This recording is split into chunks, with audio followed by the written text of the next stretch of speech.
8 ஆண்டுகளுக்கு முன் லீம் குவான் எங் பினாங்கு முதல்வராக இருந்தபோது கடலுக்கடி சுரங்கப்பாதை திட்டத்திற்காக அவருக்கு 2 மில்லியன் ரிங்கெட்டை ரொக்கமாக கொடுத்ததாக பிரபல தொழிலதிபர் டத்துஸ்ரீ ஜி ஞானராஜா நீதிமன்றத்தில் தெரிவித்துள்ளார். 2017 ஆகஸ்ட் 18ஆம் தேதி மொன்ட்கியாராவில் 1 மில்லியன் ரிங்கெட்டையும் எஞ்சிய தொகை 11 நாட்கள் கழித்து குவான் எங் தன்னை சந்திக்க வீட்டுக்கு வந்தபோது கொடுத்ததாகவும் அவர் கூறினார். கடலுக்கடியில் சுரங்கப்பாதை திட்டம் தொடர்பான விஷயங்களை கையாள ஒரு நிறுவனம் மற்றும் வங்கி கணக்கை அமைப்பது குறித்து விவாதிப்பதே குவான் எங் வருகையின் நோக்கமாக இருந்தது என ஞானராஜா கூறினார்.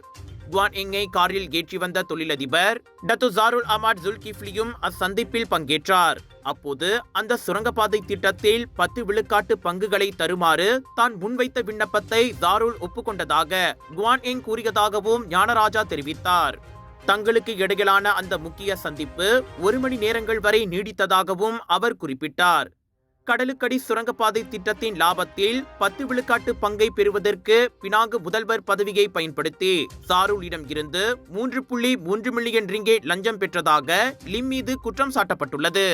அதோடு 208.7 மில்லியன் ரிங்கெட் மதிப்புள்ள அரசு நிலத்தை நேர்மையற்ற முறையில் கையகப்படுத்தியதாக கூடுதலாக 2 குற்றச்சாட்டுகளையும் அவர் எதிர்நோக்கியுள்ளார். மலாக்கா மால் லோபோ ஐக்ரோ மலாக்காவில் 27 31 ஆகஸ்ட் வரை நம்ம GM இந்தியன்ஸ் பிரமாண்டமாக வழங்கும் Malacca global mega Deepavali expo wholesale விலையில் 80% வரையில் டிஸ்கவுண்ட். பெண்களுக்கான சாரி, குர்தா, குர்தீஸ், பஞ்சாபி சூட்ஸ், லெஹங்கா, ஆண்களுக்கான குர்தா, வேட்டி சட்டை, ஷெர்வானி என பாலிவுட் காலிவுட் லேட்டஸ்ட் டிசைன்ஸ். அது மட்டும் இல்லைங்க, வைரல் ஃபுட் ஃபெஸ்டிவலில் 100க்கும் அதிகமான ஃபுட் காத்திருக்கு. மலாக்கா மால் லோபோ ஐக்ரோ மலாக்காவில் தீபாவளி ஷாப்பிங் செய்ய திரண்டு வாருங்கள்.